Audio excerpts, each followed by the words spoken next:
But now watch what happens. We have a bark beetle infestation that started there. The Forest Service had that under control. They say, okay, we know where it is. We're going to mark those trees, take those out while it's still containable.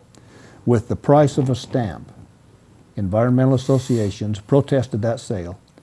Eventually, the bark beetle got to past the point where we could really deal with it, and now what we have is a standing forest of skeletons. The forest is completely dead.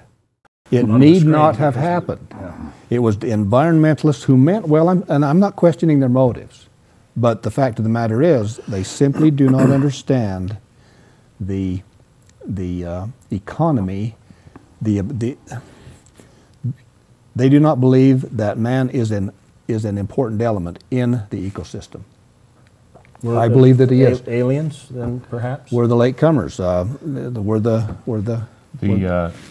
What Doug has described, I think, so well is that the leave it alone policies of the 1990s are not working. It's like my kids said, they are so 90s. It's so 20th century. We need a new ethic. Yes. I once stood in front of the Henry Mountains on the foothills and asked a senior BLM official, tell me where the wilderness study area starts and where it stops, because I was looking north to south along the Henry's range. He said, well, it's really easy to tell from the air. I said, what do you mean? He said, you fly over and you know right where the WSA is, and WSA is where they're supposed to be managing it as if it were wilderness. I said, how do you mean? He said, well, because all of the vegetation is degraded. The grasslands are gone. The watershed is very degraded because it hasn't been managed. It hasn't been taken care of. 20 years just leaving it alone, it's gone to pot in terms of the quality of the vegetation. And it underscores what Doug said.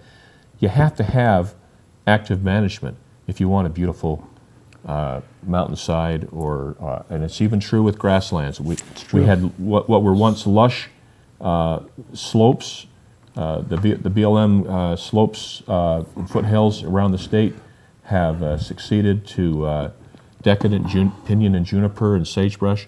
It is choking our watershed. It decreases our water yield. The Colorado River drainage, people in LA ought to be concerned about that because of decreased yield. We really do need a return to an ethic that says, let us manage these lands. It goes back to the garden principle. Either you can manage and discipline the earth to production and it's the difference between my yard and my neighbor's yard. He takes care of his and mine's all the weeds, you know. Guess where the deer stay? Not in mine. They go to his yard because that's the place. I mean, that's where the grass is nice and all the weeds are gone, and he's got apple trees that they like to snack on. That's the place. That's actually very evident when you go out in the Tavaputs and look where the oil and gas people have rehabilitated the land. Yep. I spent 2 days out there, and the only place I saw wildlife was on reclaimed land. So, you know, another example is in Ridge County, where they had an experiment up there where they combined grazing allotments of cattle and very carefully put all the cattle from several allotments in an intense grazing situation for 2 or 3 weeks, and then they'd move on to another part of the super allotment during the growing season. What happened is the natural grasses and species exploded. There was a return of habitat and grasslands, and lo and behold, what happened? Not only the cows benefited, but wildlife numbers shot up through the roof. That's it. In terms of deer, elk, bird species. It underscores over and over again, we've got to get back to active management. These are local values. Local people get it. So if we could return to the original doctrine of FLTMA that said, let the local plans control, we could restore this state. We could make it much more beautiful. And ironically, we could do what the environmental lobby wants, and that's have beautiful places. And then if we could have our roads, we could go see those beautiful places. It all fits together. If we continue downhill toward wilderness, air quality, and particularly in the Wasatch Front, is going to be changed. And let me expand on that. Okay. These wilderness areas... That got a raised eyebrow over there. Did you notice that? I did. As left unattended, it's not a question if, but when it's going to burn. And they're going to burn in such a fashion that it's just like a giant clear cut out there. And we need to have the ability to be able to manage that landscape so that we don't not necessarily threaten watersheds, threaten wildlife habitat, and all the rest. And wilderness is a nice prescription for that kind of event and outcome. It is.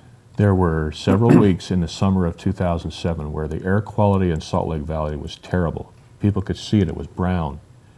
Guess what that was from? The Milford Flat Fire clear down in Millard and Beaver County. Why did that burn?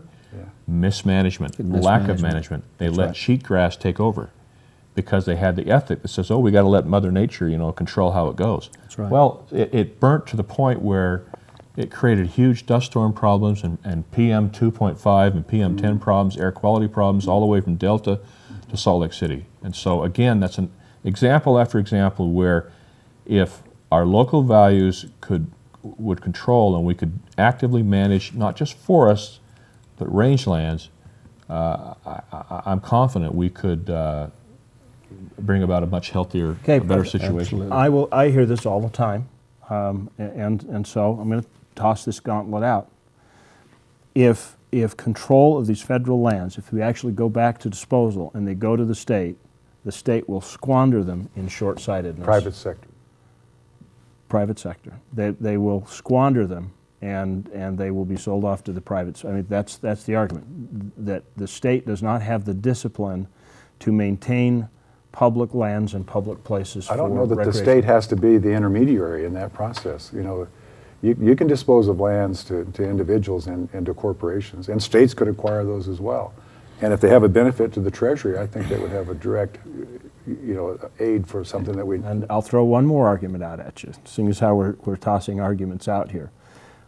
That's a one-shot deal. Then you get to the money to the Treasury, and then you've sold the resource, and then you can't sell it again. For some reason, that question would imply that lands get destroyed that way. There's always land, and there's always stewardship, and no one is going to do anything stupid with their land. They're not going to turn it into a great big open pit gravel pit. You know, things will take place out there just like they do in the East and in the Midwest.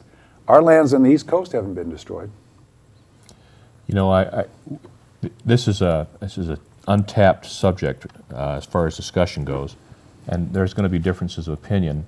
Mm-hmm. I might differ just slightly from my respected colleague here in that what I would envision is keep them public lands, but put them under the jurisdiction and management of state and local governments.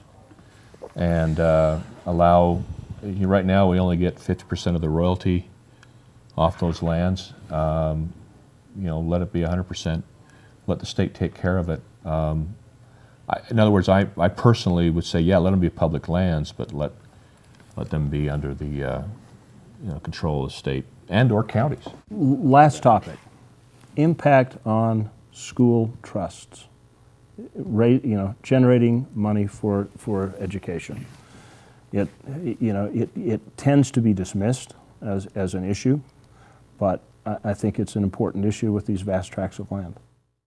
May I address this? I'll start, okay? The Kane County has 13% of its county to tax for purposes of management, government, and education. 13%. No, it actually doesn't, because there's some state lands in there. There's state lands in there, yeah. right. So it's probably closer to 10%. Mm-hmm.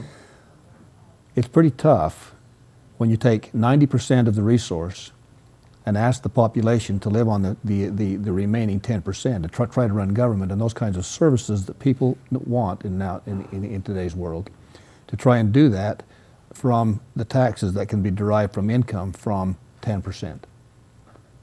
That's a tough thing, and so the school trust lands were designed to assist in that problem. We also have some fee in lieu of taxes and stuff like that, but you take that away, we're in serious trouble. Okay, I think we have. I think we have run out of time. Hopefully, you had a chance to get your comments and arguments together. Thank you very much for joining us, and you should check into the website from time to time on thecountyseat.tv, because we will have extended conversations on some of the topics that we cover on our television program. Thanks for tuning in, and remember that the County Seat is available on ABC4 every Sunday at 8 a.m. out of Salt Lake City. Thank you.